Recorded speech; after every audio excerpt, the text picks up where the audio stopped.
Olá, pessoal, sejam muito bem-vindos. A nossa conversa de hoje vai mergulhar de cabeça numa questão que é absolutamente central para qualquer estudioso de humanidade, seja da literatura, da comunicação, da teologia, do direito, enfim. A gente sempre se pergunta como é que a gente pode ir além da superfície de um texto para entender de verdade os mecanismos que produzem o significado.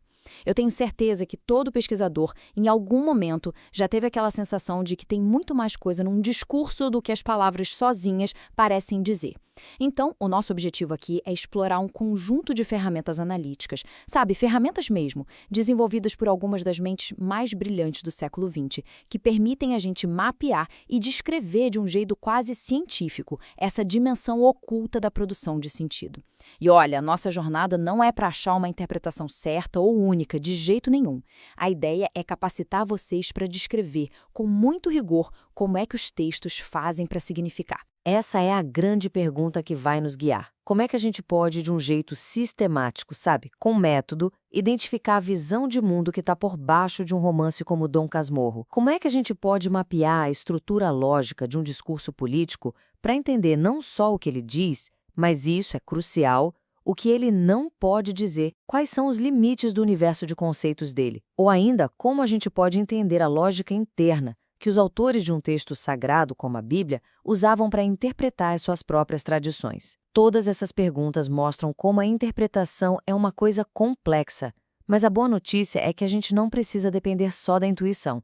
Existem métodos rigorosos, verdadeiras ferramentas intelectuais que transformam a análise de texto, que às vezes parece uma arte meio impressionista, numa disciplina com procedimentos claros, que outras pessoas podem até replicar. Hoje, nosso foco vai ser construir uma caixa de ferramentas com alguns dos instrumentos mais poderosos que a gente tem à disposição. Então, esse aqui é o nosso roteiro, o nosso mapa da mina de hoje. A gente vai começar com os fundamentos da semiótica gramsciana, que é a base teórica de todo o nosso trabalho. Depois, a gente vai mergulhar fundo em duas das ferramentas mais famosas dela: o quadrado semiótico, que serve para analisar valores, e a gramática da narrativa, com o seu modelo actancial. Em seguida, a gente vai fazer um pequeno desvio para explorar uma ferramenta que vem de outra área, a hermenêutica da visão periférica, que é super especializada em análise intertextual. E o mais importante, a gente vai aplicar tudo isso em estudos de caso bem concretos. No final das contas, a minha meta é que vocês não só conheçam essas teorias, mas que se sintam realmente prontos para usar elas nas suas próprias pesquisas, transformando completamente o jeito como vocês interagem com qualquer tipo de texto. Vamos lá, então, para a nossa primeira sessão e para a base da nossa caixa de ferramentas. A semiótica discursiva, que a gente geralmente chama de semiótica gramsciana, em homenagem ao seu principal criador, Algirdo Julian Greimas, representa uma virada de chave, uma verdadeira revolução copernicana nos estudos do texto.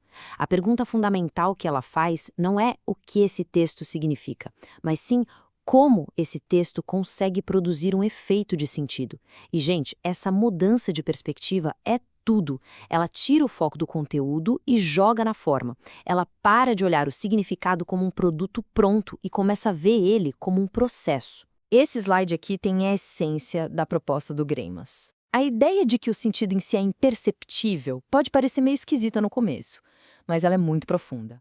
Pensa assim, para Greimas o sentido não é uma coisa que existe antes do texto, não é um tesouro que a gente tem que desenterrar. Ele é um efeito que surge da articulação de diferenças e de relações dentro de um sistema. O que a gente consegue perceber e analisar não é o sentido puro, mas sim a sua forma, a sua organização. Por isso, o grande projeto da semiótica é ser uma ciência que busca construir uma metalinguagem, ou seja, uma linguagem super rigorosa para descrever a linguagem do texto. O objetivo não é dizer a verdade sobre o texto, mas descrever a arquitetura, a engenharia interna que faz com que a produção de significado seja possível.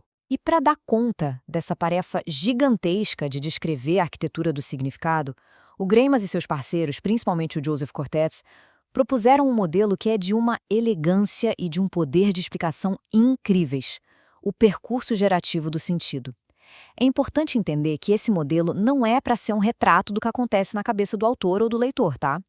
Pensem nele mais como um mapa lógico, que reconstrói a jornada do sentido, desde as suas condições mais simples e abstratas até a sua manifestação mais complexa e concreta no discurso que a gente lê ou ouve no dia a dia. É aqui que a gente vê a genialidade do modelo, nessa divisão em camadas. Lá no nível mais profundo, o chamado nível fundamental ou lógico-semântico, o sentido ainda não tem forma humana, não tem tema. Ele se articula como uma posição binária, uma coisa bem básica, uma categoria sêmica tipo vida versus morte ou natureza versus cultura. É como se fosse um motor imóvel do sentido.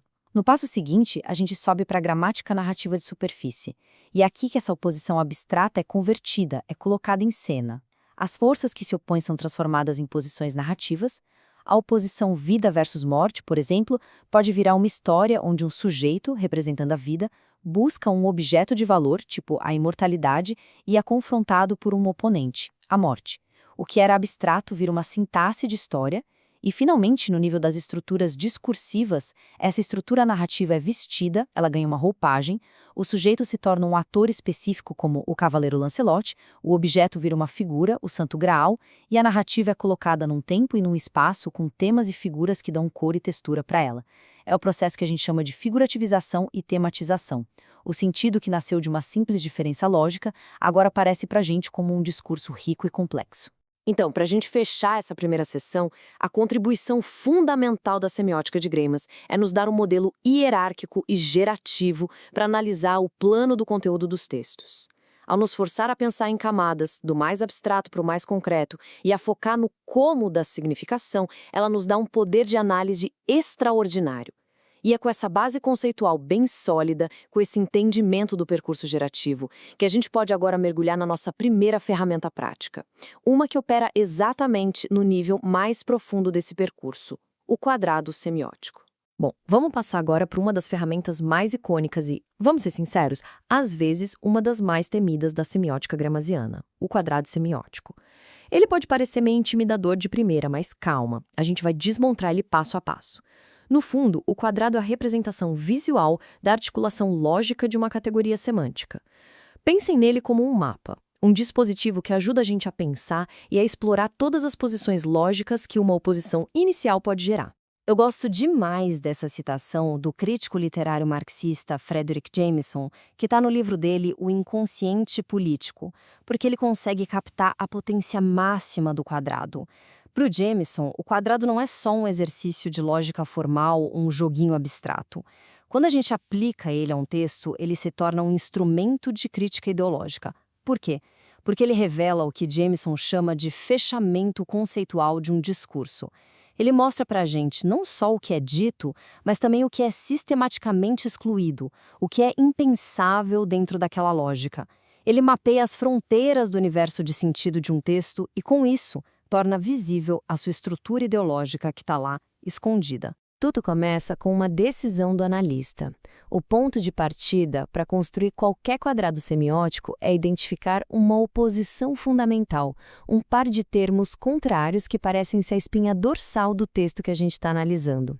Essa é a decisão inaugural, é a hipótese que o analista levanta sobre qual categoria semântica é a mais importante para aquele universo de sentido. Todo o resto do quadrado vai depender da pertinência e da precisão dessa escolha inicial. Vamos ao exemplo clássico de todos, a oposição entre vida e morte. Essa oposição forma o primeiro eixo do quadrado, o eixo dos contrários. A gente chama um termo de S1, que por convenção é o termo positivo, e o outro de S2, o termo negativo. É muito importante entender que a relação de contrariedade quer dizer que S1 e S2 são opostos. Eles não podem ser verdadeiros ao mesmo tempo e sob o mesmo aspecto, mas os dois podem ser falsos. A escolha de colocar vida como S1 e morte como S2 já é um gesto analítico, que valoriza um polo em detrimento do outro, e isso muitas vezes reflete o sistema de valores, a axiologia, do próprio texto que a gente está analisando. Agora a coisa começa a ficar interessante. O quadrado começa a gerar posições novas através da operação de negação. A negação de S1, vida, produz o seu termo contraditório, que a gente chama de tio S1, não vida. A negação de S2, morte, produz o seu contraditório, tio S2, não morte. Esses dois novos termos formam o eixo dos subcontrários. O ponto-chave aqui é que a relação de contradição é diferente da de contrariedade. Um termo e o seu contraditório não podem ser verdadeiros ou falsos ao mesmo tempo. E mais importante ainda, a negação é semanticamente muito mais ampla que o seu contrário. Não vida não é só a morte, abrange tudo que é inanimado, inorgânico, conceitual, mineral. Da mesma forma, não morte não é só a vida, abrange estados que estão no limite, como um coma, um estado vegetativo, a sobrevida, a imortalidade dos deuses. A negação abre um universo de novas possibilidades de sentido. E aqui está ele, o modelo completo com toda a sua riqueza de relações. A gente tem o eixo de cima dos contrários, S1 versus S2, e o de baixo dos subcontrários, nem S1 versus nem S2. As linhas verticais mostram a relação de implicação, que a gente chama de dashes. A dashes positiva, que diz que S2 implica nem S1, e a dashes negativa, que diz que S1 implica nem S2. Por exemplo, afirmar a vida, S1, pressupõe logicamente a negação da morte, nem S2. Mas o modelo vai além. A combinação dos dois termos contrários, S1 mais S2, pode gerar o que a gente chama de termo complexo, uma posição que tenta sustentar a tensão entre os opostos, como o conceito freudiano de Eros e Thanatos, ou a figura do herói trágico, que encarna vida e morte ao mesmo tempo. A combinação dos dois subcontrários, nem S1 mais nem S2, pode gerar o termo neutro, que transcende a oposição inicial, como o conceito de nirvana ou o limbo. Vejam que, de uma única oposição, o quadrado gera um sistema de pelo menos 6 posições diferentes para a gente pensar. O Fredric Jameson nos dá uns conselhos práticos muito valiosos para aplicar ao quadrado. Primeiro, a importância da decisão inaugural, como a gente já viu. Segundo, a necessidade de pensar de forma polissêmica. Cada termo do quadrado não é uma palavra só, mas um campo semântico, um monte de sinônimos e conceitos associados. Vida pode evocar luz, calor, crescimento. Morte pode evocar frio, escuridão, estagnação. E terceiro, e esse é um insight mais brilhante dele, a natureza especial do quarto termo, o termo S2, no nosso exemplo, não morte. Para o Jameson, essa é a posição mais produtiva e reveladora, porque representa o ponto de ruptura, o lugar onde o que é impensado pela ideologia acaba se manifestando. É o termo mais difícil de nomear, que exige um salto de interpretação.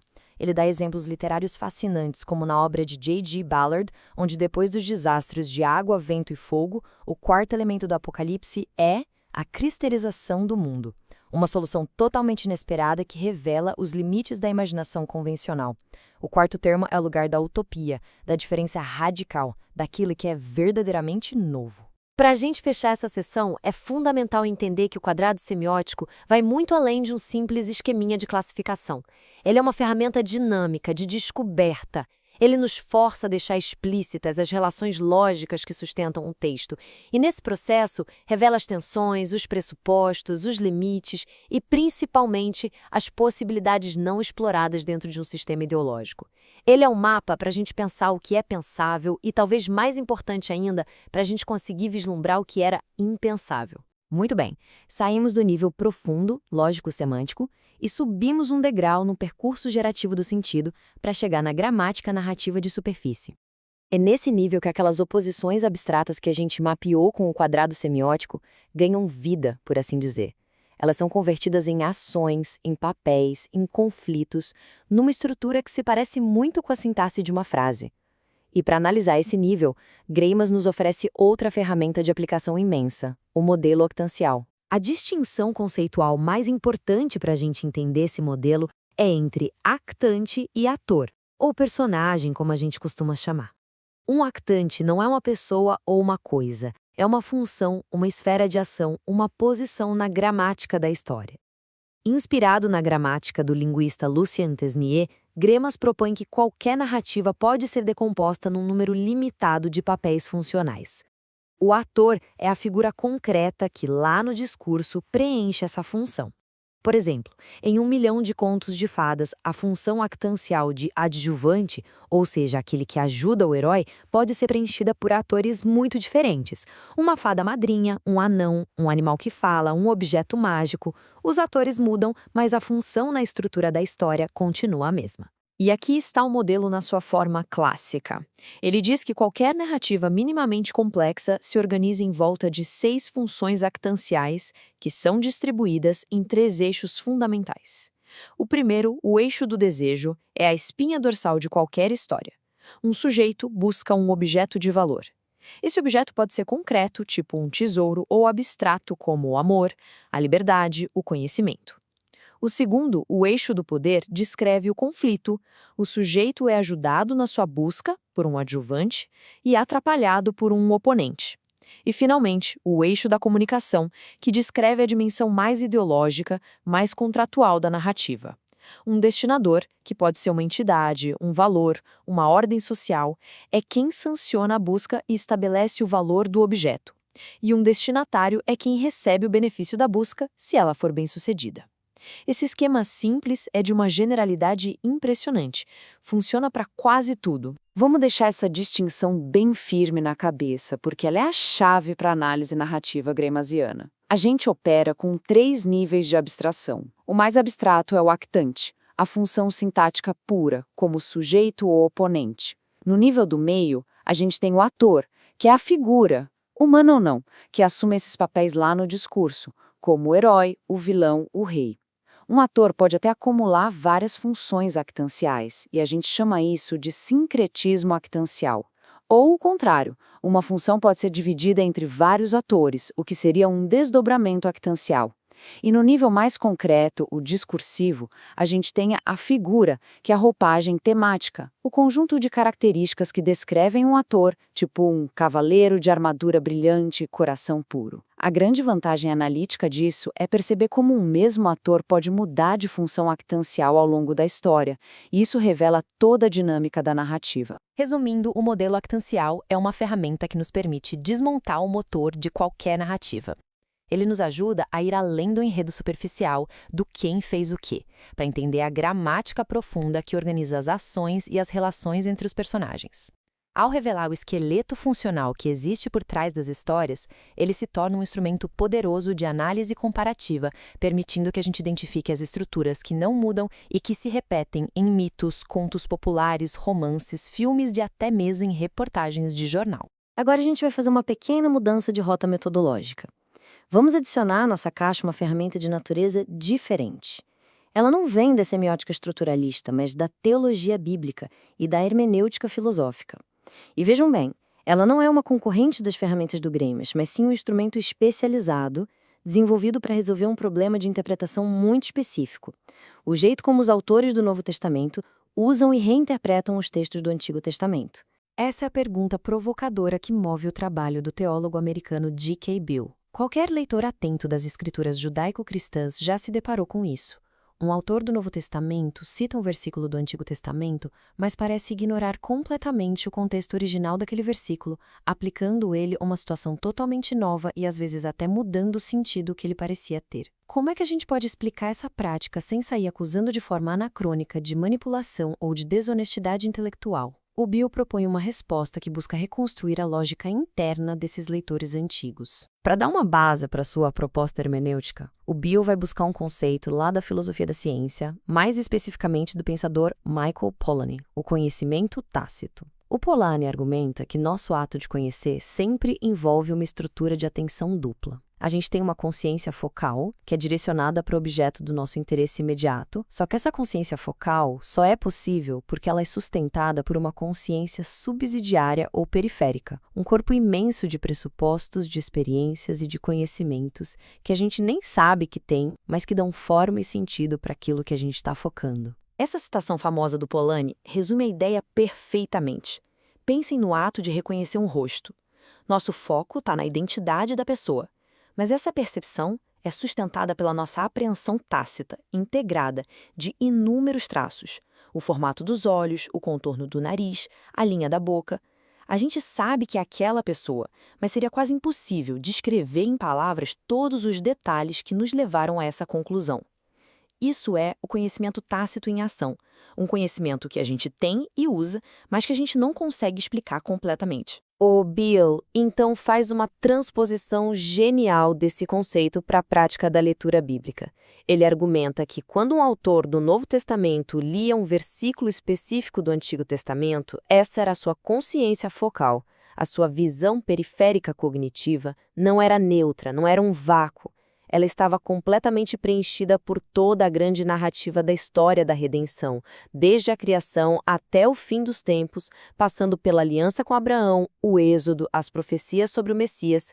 Essa visão periférica, esse conhecimento tácito da trama bíblica, permitia que ele reconhecesse padrões, correspondências, o que a teologia chama de tipos, onde uma pessoa, um evento ou uma instituição do passado, o tipo, é vista como uma prefiguração divinamente ordenada de uma realidade futura e mais plena, o antipo. Em resumo, a ferramenta que o Bill propõe nos oferece uma lente nova para um problema antigo. Uma citação que parece hermeneuticamente falha, errada, quando a gente analisa só no seu contexto literário imediato, o foco, pode se revelar perfeitamente coerente quando a gente entende a grande narrativa teológica, a visão periférica que guiava a leitura do autor antigo. A interpretação, portanto, não é arbitrária, mas ela é fundamentada no reconhecimento de um padrão teológico que o autor acreditava que percorria todas as Escrituras. É um jeito de ler em que o todo informa radicalmente a interpretação da parte. Chegamos agora no momento crucial da nossa aula, o momento da oficina, onde a teoria encontra a prática. As ferramentas analíticas só mostram seu verdadeiro valor quando a gente aplica elas em problemas concretos. Então, vamos agora pegar os instrumentos que a gente acabou de discutir para analisar dois textos fascinantes, um quebra-cabeça da exegese bíblica e um dos maiores clássicos da literatura brasileira. Vamos começar com um dos usos mais intrigantes do Antigo Testamento no Novo, um caso que desafia os intérpretes há séculos. A gente vai usar a ferramenta da visão periférica cognitiva do Bill para tentar decifrar a lógica por trás do uso que o evangelista Mateus faz de um versículo do profeta Oséias para descrever um evento da infância de Jesus. É aqui que mora o enigma hermenêutico. No livro do profeta Oséias, o contexto histórico é claríssimo. Deus, falando em primeira pessoa, relembra com carinho o início da sua relação com a nação de Israel, que ele chama metaforicamente de meu filho, se referindo ao evento fundador do Êxodo. É uma declaração sobre o passado de Israel. O Mateus, no entanto, pega esse versículo e aplica a fuga da Sagrada Família para o Egito e seu retorno depois da morte de Herodes, tratando o texto de Oséias como uma profecia que se cumpriu em Jesus. Do ponto de vista de uma hermenêutica moderna, estritamente histórico-gramatical, isso parece uma distorção, uma apropriação indevida do sentido original. É exatamente neste ponto que a abordagem do Bill se mostra extremamente útil. Ele argumenta que o Mateus não está lendo Oséias 11:1 como um oráculo solto no tempo. A visão periférica dele está preenchida pela convicção teológica de que toda a história de Israel é um padrão, um tipo, que aponta para o Messias. Dentro dessa visão, o Êxodo é o grande modelo da libertação divina. E o mais interessante é que o próprio livro de Oséias, alguns versículos depois, já projeta a esperança de um novo Êxodo no futuro. O Mateus, portanto, vê Jesus como o verdadeiro Israel, o Filho de Deus por excelência, que resume na sua própria biografia a história do seu povo. A ida e a volta dele do Egito não é uma mera coincidência histórica, mas o cumprimento e a intensificação do padrão do Êxodo. Jesus é o antítipo do filho coletivo que era Israel. A lógica da citação não é de uma previsão verbal direta, mas a do cumprimento de um padrão histórico-teológico. A hermenêutica de Mateus é fundamentalmente tipológica. Agora, uma mudança radical de universo textual e de ferramenta analítica. Vamos nos voltar para um dos maiores e mais debatidos romances da nossa literatura, Dom Casmurro de Machado de Assis, e aplicar o modelo actancial de Greimas para desvendar sua estrutura narrativa fundamental, indo além daquela questão insolúvel sobre a traição de Capitu. Vamos focar no programa narrativo que domina a primeira metade do livro, o desejo de Bentinho de se casar com Capitu, contrariando a promessa da mãe dele. Aplicando o modelo, a estrutura de forças fica muito clara. O sujeito da ação é, sem dúvida nenhuma, o Bentinho. O objeto do seu desejo é o casamento, que tem na Capitu a sua personificação. O destinador, a força que motiva a busca, é um valor abstrato, como o amor juvenil ou a ideia de um destino já traçado. O destinatário, aquele que vai se beneficiar da conquista, é o próprio Bentinho. A análise do eixo do poder é especialmente reveladora. Os oponentes são claros, a promessa de Dona Glória e o seminário como a sua concretização. E os adjuvantes? Aqui a gente vê a complexidade do Machado.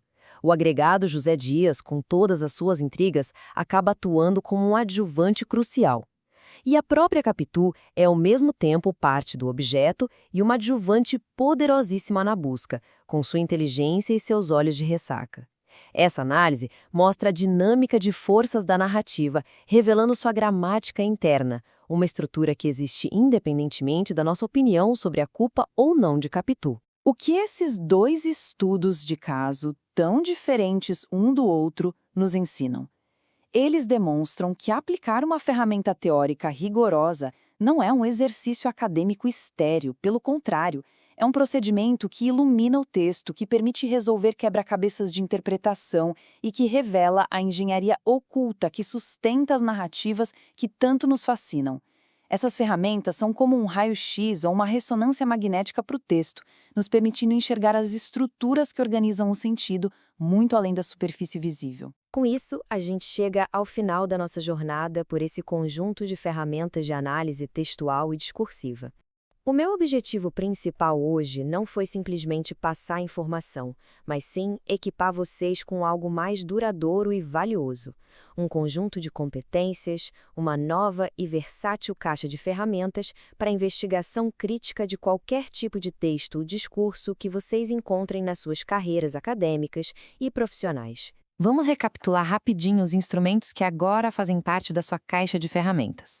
Nós temos o percurso gerativo do sentido, nosso grande mapa conceitual para a produção de significado, temos o quadrado semiótico, nosso detector de tensões e de fechamentos ideológicos, o modelo actancial, nosso decodificador universal de estruturas narrativas, e a hermenêutica da visão periférica, nossa lente especializada para entender a lógica da interpretação entre textos dentro de uma mesma tradição.